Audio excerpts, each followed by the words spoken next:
கடகராசிக்கார நண்பர்களே, கடகராசி அப்படின்னாவே ஒரு மேலோங்கிய ராசியாக பல நாட்களாக நீங்கள் நினச்சிட்டு இருந்த ஒரு காலகட்டத்தில் இந்த கடகராசிக்கும் ஒரு காலம் வரும். காலம் வந்தால் நேரம் வரும், நேரம் வந்தால் நாங்களும் கொஞ்சம் சந்தோஷமாக வாழ்ந்துக்குவோமே அப்படிங்கிற ஒரு ரேஞ்சில் தான் தற்போதைய நிலைமையில் இந்த கடகராசி இருக்குது. கடகராசி அப்படிங்கிறது பல காலமாக கஷ்டங்களை மட்டுமே அனுபவித்த ராசி. குடும்பத்தினுடைய சப்போர்ட் இல்லாமல் மேலே வரக்கூடிய ராசிகளில் முக்கியமான ராசி இந்த கடகராசி. கடகராசி அப்படிங்கிறது ஒரு கடல்வாழ் உயிரினம் அப்படின்னு சொல்லலாம், நீர்வாழ் உயிரினம் அப்படின்னு சொல்லலாம், அது இல்லாமல் மேலேயும் வாழும் அப்படின்னு சொல்லலாம். ஸோ எந்த ஒரு சுச்சுவேஷனுக்கு தகுந்த மாதிரி இவங்களால் சஸ்டெயின் பண்ணி வாழ்ந்துக்க முடியும். கஷ்டத்துலேயும் வாழ்ந்திருக்காங்க, பணமே எல்லாமே வாழ்ந்திருக்காங்க, பணம் இருக்கிறதோடையும் வாழ்ந்திருக்காங்க. குறிப்பிட்ட ரேஞ்சில் பணம் வந்துச்சு அப்படின்னா அவங்க எப்படி இருக்கணுமோ அதுக்கு தகுந்த மாதிரி இருப்பாங்க. ஸோ இந்த மாதிரி நிறைய விஷயங்களுக்கு தகுந்த மாதிரி இந்த ராசிக்காரர்கள் மாறி மாறி இருப்பாங்க. இவங்களோட பண்பு நலங்கள் அப்படின்னு பார்க்கும்போது ஈஸியாக ஐடென்டிஃபை பண்ணலாம். கலரு அல்லது ஸ்கின் சம்மந்தப்பட்டது இந்த மாதிரி விஷயத்தை வச்சு நீங்கள் ஐடென்டிஃபை பண்ணலாம். இந்த கடகராசிக்காரர்களுக்கு ஆக்சுவலாகவே ஸ்கின் சம்மந்தப்பட்ட ஏதோ ஒரு அலர்ஜியோ இல்லை ஏதோ ஒரு சின்ன மேட்ரு கண்டிப்பாக இருக்கும். ஒரு எக்ஸாம்பிளுக்கு ஏதோ ஒரு தேம்பலோ அல்லது மருவோ இல்லை ஏதோ ஒரு ஸ்கின் சம்மந்தப்பட்ட விஷயங்களோ உங்களுக்கு சின்ன சின்ன பாதிப்புகள் உங்களுக்கு அடிக்கடி வந்து போகும், இல்லை அப்படியே இருக்கும், அலர்ஜி மாதிரி இருக்கும். ஸோ இந்த மாதிரி இருக்கக்கூடிய ராசி தான் இந்த கடகராசி. கடகராசிக்கு அவங்களுடைய பூர்வ புண்ணியஸ்தானம் அப்படின்னு சொல்லக்கூடிய அவங்களுடைய மூதாதையர்களால் வரக்கூடிய பரம்பரை சொத்தோ அல்லது பரம்பரை சம்மந்தப்பட்ட விஷயங்களோ அது அவ்வளோலாம் ஒன்றும் செட் ஆகிறதில்ல. அதே மாதிரி உங்களோட முன்னோர்களோ அல்லது உங்களோட பெற்றோர்களுடைய சப்போர்ட்டும் உங்களுக்கு அவ்வளோ கிடைக்காது. கடகராசி ஒரு சுயம்பு, அவனே சம்பாரித்து அவனே உழைச்சி அவனே இது பண்ணிக்குவான். திருமணம் சம்மந்தப்பட்ட வாழ்க்கைகள் உங்களுக்கு கொஞ்சம் கடினமாக தான் செட் ஆகும். ஃபஸ்ட்டு செட் ஆகுது அப்படின்னா சின்ன சின்ன கஷ்டங்களை சாண்டி தான் நீங்கள் ஒரு விஷயத்தையே சஸ்டெயின் பண்ண முடியும். ஸோ பல கஷ்டங்களை அனுபவித்த பிறகு தான் வாழ்க்கை நல்லபடியாக உங்களுக்கு மாறி இருக்கும். ஸோ பல கஷ்டங்களை நீங்கள் இதுக்கு முன்னாடி அனுபவிச்சிட்டிங்க.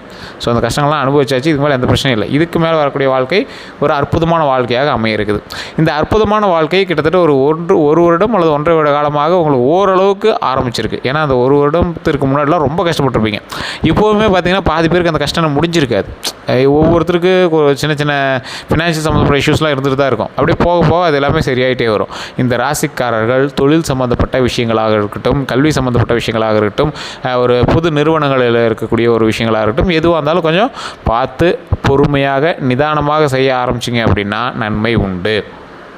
நீங்கள் எப்பேற்பட்ட ராசிக்காரராக இருந்தாலும் சரி, நீங்கள் ஒரு மிகப்பெரிய ஒரு ராசிக்காரராக இருந்தாலும் இந்த கடகராசிக்காரர்கிட்ட கொஞ்சம் பார்த்தே இருக்கணும் அப்படின்னு சொல்லலாம். காரணம் என்ன அப்படின்னா, எதுவுமே தெரியாத மாதிரி இருப்பாங்க, எல்லா வேலையும் பார்ப்பாங்க. ஸோ அந்த மாதிரி ஒரு வினோதமான ராசி, அது மட்டும் இல்லாமல் ஒரு வித்தியாசமான செயல் கொண்ட ராசி அப்படின்னு சொல்லலாம். இந்த ராசிக்காரர்கள் கவனமாக இருக்க வேண்டிய ஒரு 4 விஷயம் இருக்குது. ஒரு அற்புதமாக நடக்கக்கூடிய ஒரு அற்புதமாக நீங்கள் செஞ்சீங்க அப்படின்னா அது ஃபைனல் அவுட்புட் சூப்பராக வரக்கூடிய ஒரு 4 விஷயம் இருக்குது. இது எதை ஃபஸ்ட்டு சொல்லலாம்? ஸோ ஃபஸ்ட்டு நீங்கள் எதெல்லாம் அற்புதமாக உங்களுக்கு நடக்க போகுது, எதெல்லாம் உங்களுக்கு சூப்பராக இருக்குது, ஜாக்பாட்டாக இருக்குது, ராசி நல்லா இருக்குது, இந்த காலகட்டம் உங்களுக்கு அற்புதமாக இருக்குது அப்படிங்கிற விஷயத்தை நம்ம ஃபஸ்ட்டு பார்த்துடலாம். பாயிண்ட் 1, நகை சேரக்கூடிய ஒரு காலகட்டம். பவுன் உங்களுக்கு இப்போ நல்லா சேரும். ஒரு குறிப்பிட்ட காலகட்டத்தில் உங்கள்கிட்ட பவுன் எல்லாம் விற்றுருப்பீங்க, அல்லது ஏதாவது நகை அடமானம் வச்சுருப்பீங்க, எல்லாம் லோன் வாங்கி அதுன்னு பண்ணிட்டு தான் இருப்பீங்க. கடனில் இருக்கக்கூடிய ராசி தான் கடகராசி. இருந்தாலும் இப்போ ஓரளவுக்கு செட் ஆகிருப்பீங்க. இதில் பவுன் அமையறதுக்கான ஒரு காலகட்டம், தங்கம் வாங்குவதற்கான ஒரு காலகட்டம். அதே போல் உடல் ஆரோக்கியத்தில் கவனம் செலுத்த வேண்டிய ஒரு காலகட்டம். அதில் முக்கியமாக ஸ்கின் சம்மந்தப்பட்ட விஷயங்கள். இது கண்டிப்பாக ஸ்கின் சம்மந்தப்பட்ட விஷயங்கள் நீங்கள் சஸ்டெயின் பண்ணாமல் நீங்கள் அடுத்து மூவ் பண்ணிட்டு போக முடியாது.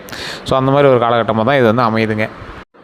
அது மட்டும் இல்லாது இந்த ராசிக்காரர்களுக்கு உடல் ஆரோக்கியத்தில் ரொம்ப ரொம்ப ரொம்ப ரொம்ப ரொம்ப எச்சரிக்கை தேவை. வண்டி வாகனத்தில் கவனம் தேவை, உடல் ஆரோக்கியத்தில் கவனம் தேவை. கொஞ்சம் கொலஸ்ட்ரால் போடுறது, கொஞ்சம் உடம்பு பெருசாகிறது, தைராய்டுக்கு தான் செக் பண்ணுறது, ஒரு பிளட் செக்கப்பாவது பண்ணிட்டீங்க அப்படின்னா போதுமானது. அது உடம்புக்கு ஒரு ஆரோக்கியத்தை கொடுக்குது. ஸோ அதே போல் இந்த ராசிக்காரர்கள் ஒரு 4 விஷயத்தில் ப்ளஸ் பாயிண்ட் அப்படின்னு சொல்லியிருந்தேன். அந்த 4 விஷயத்தில் ஃபஸ்ட்டு பாயிண்ட்டு, குடும்பம் ஒன்று சேரும்.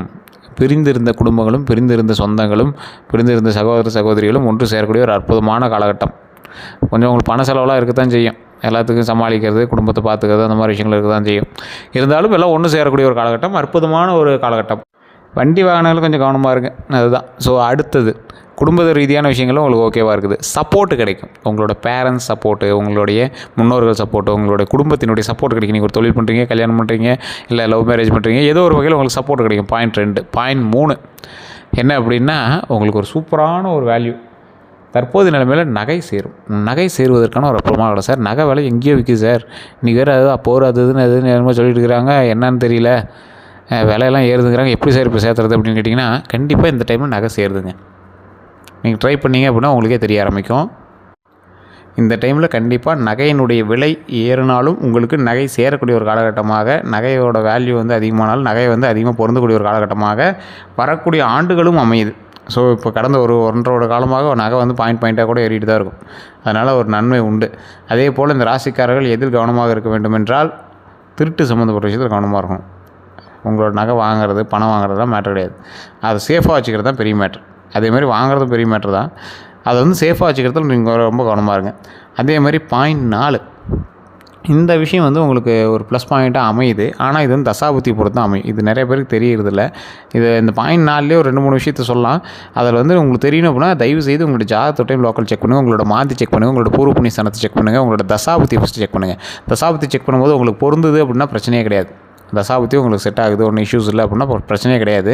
அப்படி பிரச்சனை இல்லை அப்படிங்கிற பட்சத்தில் நீங்கள் வந்து பண்ண வேண்டிய ஒரே ஒரு விஷயம் என்ன அப்படின்னா, ஜாதகத்தை செக் பண்ணி அதுக்கு தகுந்தாறு போல் ஸ்டெப்பை உடனுக்குடன் எடுத்தீங்க அப்படின்னா நன்மை உண்டு.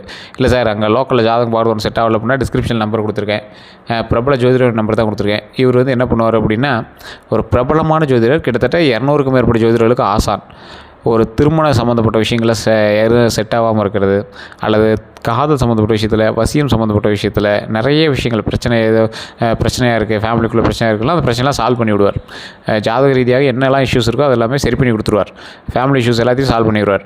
ஸோ அந்த மாதிரி ஒரு பிரபலமான ஒரு ஜோதிடருடைய நம்பர் தான் நான் கொடுத்துருக்கேன். இந்த நம்பருக்கு நீங்கள் ஃபோன் பண்ணுங்கள், உங்களுடைய ப்ராப்ளத்தை சொல்லி பேசுங்க, எல்லா இஷ்யூஸையும் வந்து சால்வ் பண்ணி கொடுத்துருவார். அதே போல் இவர்கிட்ட நீங்கள் திருமணம் சம்மந்தப்பட்டது, குழந்தை பேர் சம்மந்தப்பட்டது, அதே மாதிரி உங்களுடைய டீட்டெயில்ஸ் எல்லாமே பர்சனலாக இருக்கும். வசியம் சம்மந்தப்பட்ட விஷயங்கள் எதுவாக இருந்தாலும் அவர் வந்து கிளியராக பண்ணி கொடுத்துருவார். உங்களுக்கு வேணும் அப்படின்னா ஜஸ்ட் கால் பண்ணி தெரிஞ்சுக்கோங்க. கீழே டிஸ்கிரிப்ஷனில் நம்பர் கொடுத்துருக்கேன். ஃபேஸ்புக்கில் பார்த்துருக்கீங்க அப்படின்னா ஸ்க்ரீனில் நம்பர் போட்டிருக்கோம். சரி, இந்த 4வது பாயிண்ட் என்ன சார் அப்படின்னு கேட்டிங்களே, திருமணமும் குழந்தை பாக்கியமும் முக்கியமான ஒரு பாயிண்ட்டு. இது வந்து ரொம்ப அமையிறது கஷ்டமாக இருந்த கடகராசிக்காரர்களுக்கு தற்போதைய நிலைமை உங்களுக்கு ஒரு ஜாக்பாட் டைம் அப்படின்னு சொல்லலாம். இந்த ஜாக்பாட் டைமில் நீங்கள் ட்ரை பண்ணிங்க அப்படின்னா மிகப்பெரிய லக்கு உண்டு. இந்த மிகப்பெரிய லக் எப்படி இருக்கும், உங்களுடைய தொழில் ரீதியாக, கல்வி ரீதியாக எந்த ஒரு செயல் செய்தாலும் அதற்கு ஏற்றாற் போல் உங்களுக்கு ப்ளஸ் பாயிண்ட் நடக்கிறது ஒரு பக்கம்.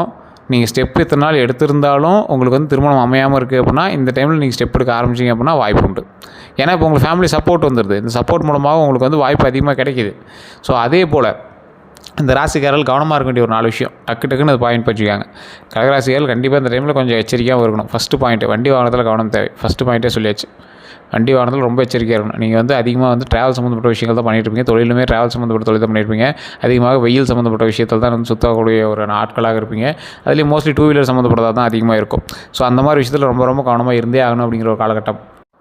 பாயிண்ட் 2, ஸ்கின் சம்மந்தப்பட்ட விஷயத்தில் ரொம்ப கவனமாக இருக்கணும். தோல் வியாதிகள், தோல் மரு, தோலில் இருக்கக்கூடிய தேம்பல், அந்த மாதிரி விஷயத்தில் ரொம்பவே கவனமாக இருங்க. இந்த 2 விஷயத்தில் கவனமாக இருந்தீங்க அப்படின்னா இந்த விஷயம் உங்களுக்கு மருத்துவ ரீதியான செலவுகளில் கொஞ்சம் பார்த்து இருந்துக்கிறது கொஞ்சம் பரவாயில்லையா இருக்கும். அவ்வளோதான். இது வந்து ஸ்கின் சம்மந்தப்பட்டதுக்கு மட்டும் கிடையாது. ஸ்கின் சம்மந்தப்பட்ட விஷயத்தில் ரொம்ப எச்சரிக்கையாக இருக்கணும். அதே மாதிரி உடல் ரீதியான உபாதைகளில் கொஞ்சம் கவனமாக இருங்க. உடல் ரீதியான உபாதைகள்லாம் என்ன சார், எதில் சார் கவனமாக இருக்கணும் அப்படின்னா, ஒவ்வொருத்தருக்கும் என்ன பண்ணுதுனே தெரியாது. டாக்டர் போய் செக் பண்ணுவீங்க, ஆனால் ஒன்றும் இல்லைன்னு சொல்லிட்டு நீங்கள் வந்து போய் மறுபடியும் உங்களை வேலையை பார்க்க சொல்லிடுவாங்க. ஸோ அந்த மாதிரி ஆட்களுக்கு முட்டி சம்மந்தப்பட்ட வலி, கழுத்து சம்மந்தப்பட்ட வலி, இடுப்பு சம்மந்தப்பட்ட வலி, இந்த மாதிரி ஜாயின்ஸ் பெயின் அந்த மாதிரி இருக்கும். அது உடம்புல அதுதான் பெயினானே உங்களுக்கு தெரியாது, ஏதோ ஒன்று பண்ணுது சார் அப்படின்லாம் இருப்பீங்க. ஸோ அந்த மாதிரி ஆட்கள் கண்டிப்பாக ஒரு டைம் ஜாதகத்தை செக் பண்ணுங்கள். உடல் ரீதியான விஷயங்களாக இருந்தால் டக்குன்னு போய் டாக்டரை செக் பண்ணுங்கள். அதை பார்த்துட்டு அதுக்கு தகுந்த மாதிரி உங்களுக்கான ஸ்டெப் எடுங்க. பாயிண்ட் 4, இது வந்து உங்களுக்கு ஒரு 50% பேருக்கு இது பொருந்தும், 50% பேருக்கு இது வந்து பொருந்தாது. அந்த 50% பேருமே நீங்கள் வந்து ஜாதகத்தை செக் பண்ணிட்டு பார்த்தீங்க அப்படின்னா நீங்கள் வந்து ஆப்டாக கண்டுபிடிச்சலாம். சார், இந்த டாக்குமெண்ட் சம்மந்தப்பட்ட விஷயங்கள், பேர் சம்மந்தப்பட்ட விஷயங்கள், இப்போ உங்களுடைய பேரோ இது ஓட்டர் ஐடியில் இல்லை ரேஷன் கார்டில் அல்லது ஆதாரில் ஏதோ ஒரு பேன் கார்டில் ஏதோ ஒரு வந்து ஆல்ட்ரு வந்து நீங்கள் பண்ணுறக்கூடிய ஒரு காலகட்டமாக அமையுது. இப்படியே உங்களுடைய டீட்டெயில்ஸ் வந்து ஏதோ ஒரு அப்டேட் பண்ணக்கூடிய ஒரு காலகட்டமாக அமையுது. பத்திரத்தில் ஏதோ ஒன்று அது வந்து நீங்கள் வந்து சரிபார்க்கக்கூடிய ஒரு நேரமாக வரக்கூடிய காலகட்டங்கள் அமையுது. தொழிலில் முக்கியத்துவம் கொடுக்கக்கூடிய ஒரு நபர்களாக இருந்தீங்க அப்படின்னா தொழில் ஜாக்கிரதையாக இருக்கணும். அதே மாதிரி வேறு ஒருவர் நம்புறீங்க அப்படின்னா நம்பி பண்ணக்கூடிய விஷயத்தில் கவனமாக இருக்கணும். வேலைக்கு போகிறவங்களுக்கு பரவாயில்லையாக இருக்குது, ஒரு ஸ்டெப் மேலே தான் வருதே தவிர கீழே எதுவும் இறங்கலை, அதனால் பிரச்சனை கிடையாது. இனி வரக்கூடிய காலகட்டங்கள் அப்படியே ஸ்மூத்தாக போயிட்டுருக்கு. குடும்ப ரீதியான விஷயங்கள் கொஞ்சம் சப்போர்ட் அதிகமாகுது, மற்றபடி இஷ்யூஸ் எதுவும் கிடையாது. எல்லாமே பரவாயில்லையாக இருக்குது. அந்த 4 விஷயத்தை தவிர கொஞ்சம் பார்த்துட்டிங்க அப்படின்னா போதுமானது. அந்த 4 விஷயத்தையும் கொஞ்சம் எச்சரிக்கையாக பார்த்துட்டிங்க அப்படின்னா போதுமானது. நல்ல முன்னேற்றம் உள்ள காலகட்டம், பயன்படுத்திக்கோங்க. டைம் வேஸ்ட் பண்ணிவிட்டு அது இதையும் பண்ணிவிட்டு குறை சொல்லிவிட்டு குத்தம் சொல்லிகிட்டு இருக்கக்கூடாது. ஸ்டெப் எடுத்திங்க அப்படின்னா உண்டு. அதே மாதிரி மற்றவர்களுடைய வாழ்க்கையில் தலையிடுவதை கொஞ்சம் பொறுமையாக பார்த்து நிதானமாக பண்ணுங்கள். உங்களுக்கு வந்து பேர் தான் வந்து கொஞ்சம் இடிப்படும். உங்களோட பேரை வச்சு தான் வந்து உங்களோட கேரக்டர் வந்து ஸ்ட்ராட்டஜிக் பண்ணுவாங்க. ஸோ அதை கொஞ்சம் கவனமாக பார்த்துட்டிங்க அப்படின்னா போதுமானது. மற்றபடி எல்லாமே நல்லா இருக்குது. வரக்கூடிய காலகட்டங்களும் நல்ல அற்புதமான காலகட்டங்களாக இருக்குது. தொழிலில் முன்னேற்றம் உள்ள காலகட்டங்களாக இருக்குது. அந்த நேரத்தை சரியாக பயன்படுத்தணும் அப்படின்னா வெற்றி நிச்சயம். தொழிலில் நல்ல கவனம் செலுத்துங்க. பண வரவு உண்டு. பண வரவு வந்துச்சு அப்படின்னா நகை சேரக்கூடிய காலகட்டங்கள் அப்படிங்கிறதுனால நகையும் நல்லாவே சேருது. தொழிலையும் முன்னேற்றம் இருக்குது. தொழிலில் நல்லா கவனமாக பண்ணுங்கள். வண்டி வாகனத்தில் கவனமாக இருங்க. உடல் ஆரோக்கியத்தில் கவனமாக இருங்க. ஸ்கின் சம்மந்தப்பட்ட விஷயத்தில் கவனமாக இருங்க. உங்களுக்கான முக்கியமான ஒரு பரிகாரம் அப்படின்னு சொல்லணும்னா குலதெய்வ வழிபாடு கண்டிப்பாக உண்டு. அதே மாதிரி தட்சிணாமூர்த்தி வழிபாடு வியாழக்கிழமை நாட்களில் கொண்டக்கடலை வச்சு தட்சிணாமூர்த்திக்கு பூஜை பண்ணுங்கள். 2 நெய் விளக்கேற்றி பூஜை பண்ணுங்கள். அது ரொம்பவே நல்லது.